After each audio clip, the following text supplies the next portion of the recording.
حضور علیہ السلام نے فرمایا کہ لوگ حسن دیکھ کے نکاح کرتے ہیں، خاتون کی صرف خوبصورتی دیکھ کر نکاح نہ کر لینا. کچھ لوگ دولت دیکھ کر نکاح کرتے ہیں، فقط اس کا مال دیکھ کر نکاح نہ کرنا، بلکہ کریم نے فرمایا تھا اس کا دین ضرور دیکھنا. اور فرمایا کہ کالے رنگ والی ہو،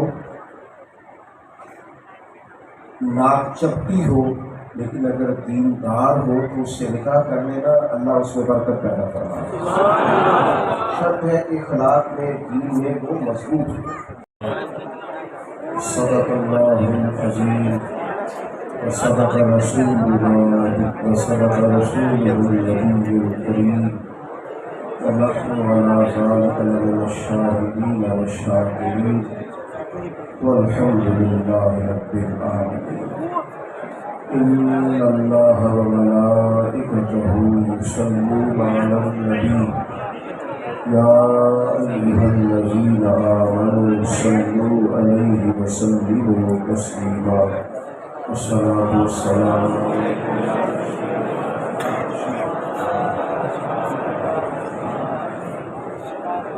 سارے حضرات درود شریف پڑھیے، درود پاک پڑھیے. آپ تشریف رکھیں کہ بیٹھ کے کچھ لوگوں کو تکلیف ہو رہی ہے، آپ کھڑے ہیں تو درود پاک پڑھتے رہے سارے. آپ لوگ بھی بیٹھ جائیے، جو آگے آگے کھڑے ہیں تشریف رکھیں. سارے حضرات درود شریف پڑھیں گے. الصلاۃ والسلام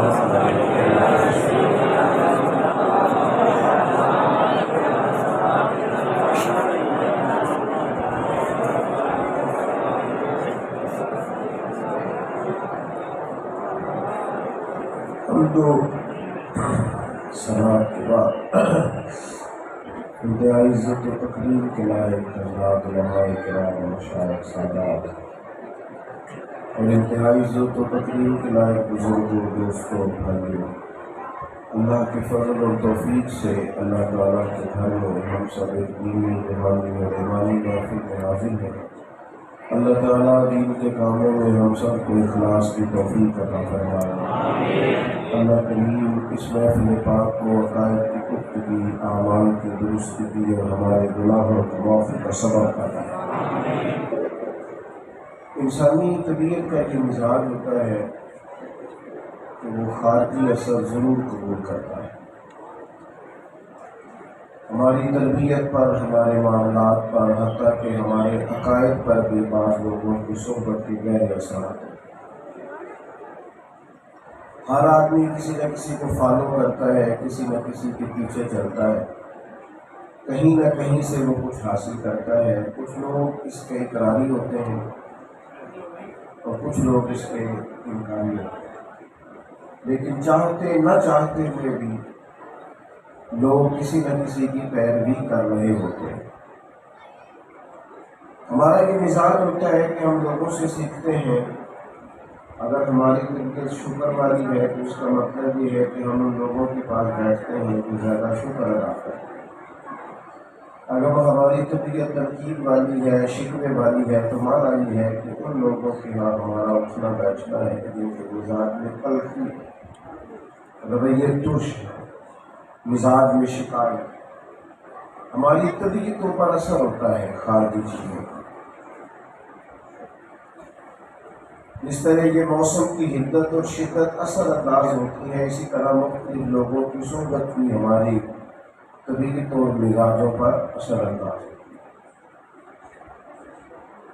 بعض اوقات ہم کو جملہ بولنے لگ جاتے ہیں، بار بار وہ ہماری زبان پر جاری ہوتا ہے، یا نعت شریف کا کچھ شعر گنگنانے لگ جاتے ہیں تو آپ محسوس کریں گے کہ وہ آپ نے پڑھا نہیں ہوتا، سنا ہوا ہوتا ہے. تو وہ حاشیہ خیال میں باتیں رہ جاتی ہیں اور پھر وہی باتیں ترجمانی بن کر ہماری زبانوں پر جاری ہو جاتی ہیں. انسان بہرحال کسی نہ کسی کی پیروی کرتا ہے. کچھ چیزیں اپنے قبیلے سے، برادری سے، اپنے گھر سے سیکھتا ہے. نبی پاک علیہ السلام نے تاکیداً فرمایا تھا، حضور علیہ السلام نے فرمایا کہ لوگ حسن دیکھ کے نکاح کرتے ہیں، خاتون کی صرف خوبصورتی دیکھ کر نکاح نہ کر لینا. کچھ لوگ دولت دیکھ کر نکاح کرتے ہیں، فقط اس کا مال دیکھ کر نکاح نہ کرنا، بلکہ کریم نے فرمایا تھا اس کا دین ضرور دیکھنا. اور فرمایا کہ کالے رنگ والی ہو، ناک چپٹی ہو، لیکن اگر دیندار ہو تو اس سے نکاح کر لینا، اللہ اس میں برکت پیدا فرمائے۔ شرط ہے کہ اخلاق میں، دین میں وہ مضبوط ہو۔ ہم پر اس میں کیوں کہا گیا؟ اس لیے کہ ماں باپ اثر کرتے ہیں۔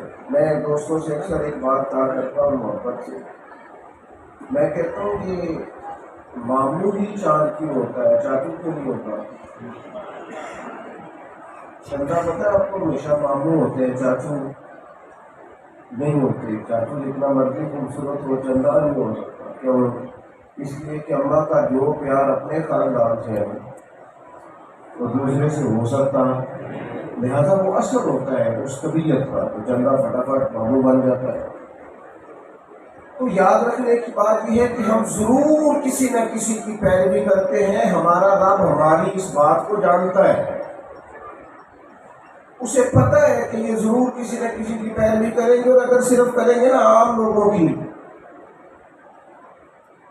وہ ہمارے یہاں بہت سارے لوگ کہتے ہیں میں فلاں دانشور کو، فلاں سمجھدار آدمی کو فالو کرتا ہوں۔ تو بھائی اگر کوئی سمجھدار آدمی اپنی دانش بینش کے حساب سے آپ کی تربیت کرتا ہے نا، اس کی تربیت میں کمزوری رہ جائے۔ ہمارے رب نے ہمارے لیے آسانی کر دی ہے، ہمیں کہا ہے کہ تم نے پیچھے تو کسی کے چلنا ہی ہے، تو تمہیں ایک کامل، مکمل، اکمل اسوہ حسنہ دیتے ہیں، اس کے پیچھے چلو۔ لَقَدْ كَانَ لَكُمْ فِي رَسُولِ اللَّهِ أُسْوَةٌ حَسَنَةٌ۔ فرمایا تمہارے لیے نبی پاک علیہ السلام کی زندگی میں بہترین نمونہ ہے، بہترین۔ کسی بھی اور سے جب انسان تربیت لیتا ہے اور اس کی تربیت کے پیچھے کتاب و سنت نہیں ہوتے، اس کے ذاتی اپنی دانش بینش ہوتی ہے، تو اس کی تعلیمات میں نقص رہ جاتا ہے۔ لیکن نبیوں کی تعلیم میں کمزوری اس لیے نہیں ہوتی کہ ان کی جتنی بھی تعلیم ہوتی ہے وہ وحی الہی کے ساتھ ہوتی ہے، اللہ کے نبی معصوم ہوتے ہیں، لہذا کسی قسم کی کوئی کمزوری واقعہ نہیں ہوتی۔ انبیاء سے تعلیم لی جائے، نبی پاک علیہ السلام کے اسوہ حسنہ کو دیکھا جائے، غور کیا جائے۔ ہمارے یہاں پہلے تو مزاج نہیں اسوہ حسنہ پہ عمل پیرا ہونے کا، الا ماشاءاللہ، اور اگر عمل پیرا لوگ ہوتے بھی ہیں تو پھر بھی وہ سمجھتے ہیں شاید فقط پگڑی باندھنا سنت ہے،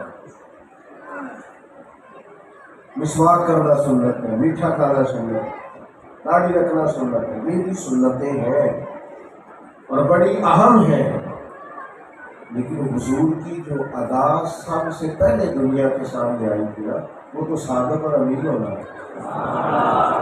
نبی پاک سب بولتے ہیں کہ سب سے بڑا پیغام جس سے حضور نے شروع فرمایا وہ تو صادق اور امین ہونا ہے۔ تو میرے بھائی تو صرف یہ مت سمجھ لینا کہ فقط داڑھی رکھنا ہی سنت ہے اور فقط امامہ باندھنا ہی سنت ہے، اور جو بندہ اس لباس میں آ گیا وہ سمجھے کہ باقی سارے گناہگار ہیں اور نیکی میں نے اپنے پاس ہی خالی جمع کر لی۔ سب سے پہلے جو سنت لوگوں کے سامنے کریم کی آئی، اسوہ حسنہ آیا، وہ تو یہ تھا کہ حضور سچ بولتے ہیں، نبی پاک علیہ السلام امانت دار ہے۔ تو تیرے کردار کا جو پہلا حسن جہاں سے تو کام شروع کرے گا وہ یہ ہے کہ تو سچا کتنا ہے، دیانتدار کتنا ہے۔ نبی پاک کا اسوہ حسنہ اپنی وسعتوں سمیت، اب ایک حدیث ترمذی کی میں آپ کو سناتا ہوں۔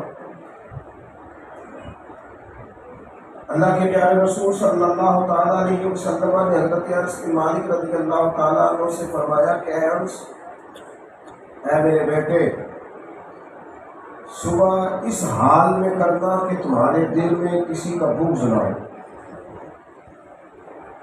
جب صبح کرنا اس حال میں کرنا کہ عداوت نہ ہو، بغض نہ ہو، کسی کے لیے تمہارے دل میں بوجھ نہ ہو۔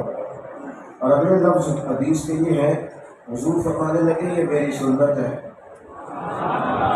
یہ میری سنت ہے، اور جس نے میری سنت سے محبت کی اسی نے مجھ سے محبت کی۔ معنی کیا ہے؟ میرا مسواک لے کے دانت صاف کرنا ہی سنت نہیں، دل صاف کرنا بھی سنت ہے۔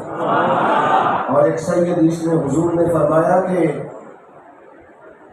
جمعرات اور پیر والے دن لوگوں کے اعمال اللہ کی بارگاہ میں پیش کیے جاتے ہیں، لیکن جن دو لوگوں کے درمیان عداوت ہوتی ہے نا، بغض ہوتا ہے، کینہ ہوتا ہے، ان کے بارے میں رب یہ فیصلہ کرتا ہے کہ ان کے اعمال کو روک لو۔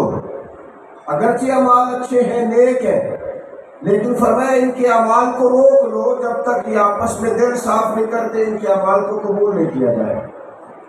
تو اسوہ حسنہ کی جو وسعت ہے، گنجائش ہے کہ نبی پاک علیہ السلام کی ادائیں جو انسان کی تعمیر سیرت کرتی ہیں، اخلاق اور کردار کو مضبوط کرتی ہیں۔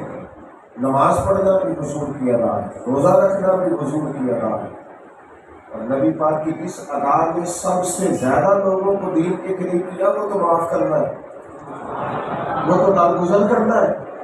آپ دیکھیں کتنے سارے لوگ تھے شدت کے ساتھ دین کی مخالفت کرنے والے، لیکن اللہ کے محبوب علیہ السلام کا یہ معاف کرنا انہیں قریب نہیں آیا۔ آج ہمارے یہاں معاف کرنے کی کوئی گنجائش ہے؟ ہمارے دل تو اپنوں کے لیے اس طرح سخت ہوتے ہیں جس طرح بیدوں کے لیے ہونے چاہیے۔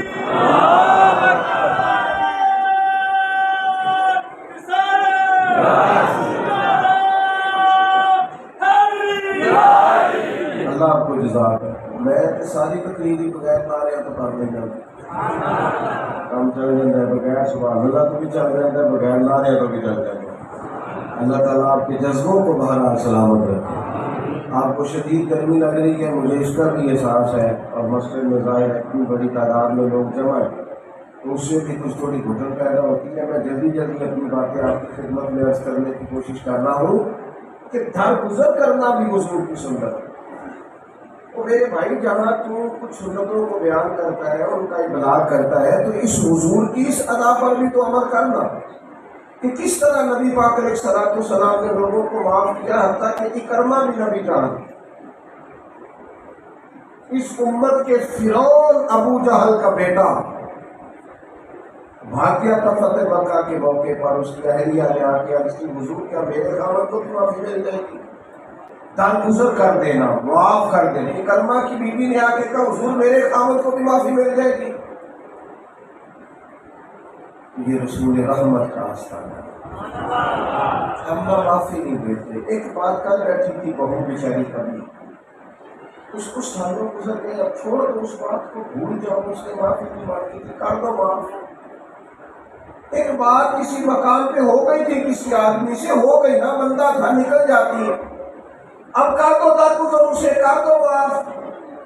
لیکن ہم کبھی پنچایت میں بیٹھے تو صلح کر لیتے ہیں، کہتے ہیں چودھری صاحب نے آخیا چلو میں مان جانا، صلح کر لیتے ہیں، پر معاف ہم کہتے ہیں جب یہ میرے دانت کے نیچے آئے گا پھر میں اسے دیکھ لوں۔ معاف نہیں کرتے، صلح کر لیتے۔ اپنی زندگی میں گنجائش پیدا کرو، یہ حضور کی سنت ہے، یہ نبی پاک کا اسوہ حسنہ ہے۔ ساری عادتیں تو ماں باپ کی بھی پسند نہیں ہوتی، اور اگر اس طرح طبیعت بنا لو گے کہ کسی کو معافی نہیں دینی تو رشتے ٹوٹ جائیں گے، آگے کیسے بڑھو گے؟ اکرمہ کی بیوی سے نبی پاک علیہ السلام نے فرمایا جا میں نے معاف کیا۔ اس نے جا کے نبی پاک علیہ السلام کا پیغام اکرمہ کو دیا، چھپا ہوا تھا، دوڑا ہوا، جا کے کہا مبارک ہو نبی پاک علیہ السلام نے تجھے معاف کر دیا ہے۔ وہ سوچ میں پڑ گیا، ہم تو دشمن کو بھی پاکیزہ سزا دیتے ہیں، سبحان اللہ۔ وہ سوچ میں پڑ گیا کہ میری معافی کیسی ہو سکتی ہے، بھلا یہ کیسے ہو سکتا ہے، میرے جیسے بندے کو معافی ہو گئی، یہ تو ممکن ہی نہیں، میں نے تو ظلم ہی بڑے کی، زیادتیاں ہی بڑی کی۔ واپس آ کے کہنے لگی یا رسول اللہ صلی اللہ تعالیٰ علیہ وسلم، وہ سوچ رہے کہ مجھے معافی یہ کیسے ہو سکتا ہے؟ قربان جائے، یہ میرے اور آپ کے نبی کا طریقہ ہے۔ اللہ کے محبوب نے فرمایا کس طرح اسے پتہ چلے گا کہ میں نے معاف کر دیا؟ یعنی ادھر سے یقین دلایا جا رہا ہے کہ جا تجھے معاف کر دیا۔ یہاں لوگ ہاتھ باندھے کھڑے ہوتے ہیں، ہم معاف کرنے کو تیار ہیں۔ بعض دینی بندہ کہلانے والے، دیندار کہلانے والے، فقیری درویشی پر تقریریں کرنے والے، ان کے مزاجوں میں اتنا ماشاءاللہ گھٹن آ جاتی، سمجھ نہیں پاتے یہ کتنا بڑا مقام ہے۔ اکرمہ نے جب کہا نا یہ کیسے ہو سکتا ہے مجھے معافی مل جائے، تو قربان جائے اللہ کے محبوب علیہ السلام نے اپنا امامہ اتار کے اور میں یہ نشانی لے جاؤ اسے دکھا دو کہ جا اللہ کے رسول نے تجھے معاف کر دیا.